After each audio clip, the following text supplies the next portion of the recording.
Halo semuanya, pernahkah Anda menyadari bahwa tidak ada satupun kejadian di dunia ini yang berdiri sendiri? Disinilah pentingnya kita memahami tentang konsep dasar sistem. Baik itu kemacetan di kota besar hingga masalah penumpukan sampah, semuanya saling terkait dalam sebuah jaringan yang rumit. Lantas, apa sebenarnya yang dimaksud dengan sistem?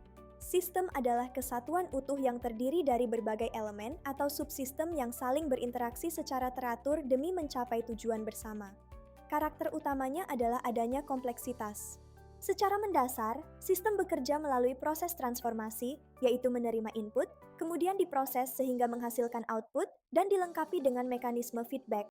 Suatu sistem dapat terdiri atas sistem-sistem bagian atau subsistem. Masing-masing subsistem dapat terdiri atas subsistem yang lebih kecil lagi. Seluruh subsistem tersebut saling berhubungan dan berinteraksi membentuk suatu kesatuan yang terpadu, sehingga tujuan sistem dapat tercapai secara efektif. Lalu, bagaimana sebuah sistem atau aplikasi besar bisa dibangun tanpa kekacauan? Jawabannya ada pada sebuah kerangka kerja yang disebut SDLC atau System Development Life Cycle. Sederhananya, SDLCE adalah peta jalan terstruktur yang memastikan sebuah sistem dibangun dengan kualitas tinggi, biaya yang efisien, dan yang terpenting benar-benar mampu memenuhi kebutuhan penggunanya. Untuk mewujudkan hal tersebut, proses pengembangan bergerak melalui 5 tahapan inti.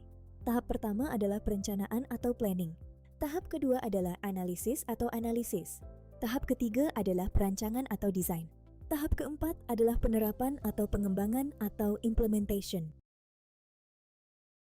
Pada akhirnya, SDLC mengajarkan kepada kita bahwa membangun sistem bukan sekadar tentang coding yang cepat, melainkan tentang proses yang direncanakan dengan baik agar mampu menghasilkan solusi digital yang berkualitas, bermanfaat, dan berkelanjutan.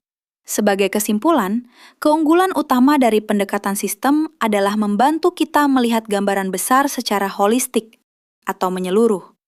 Pendekatan ini menghindarkan kita dari pengambilan keputusan yang terlalu sederhana atau hanya melihat satu penyebab tunggal.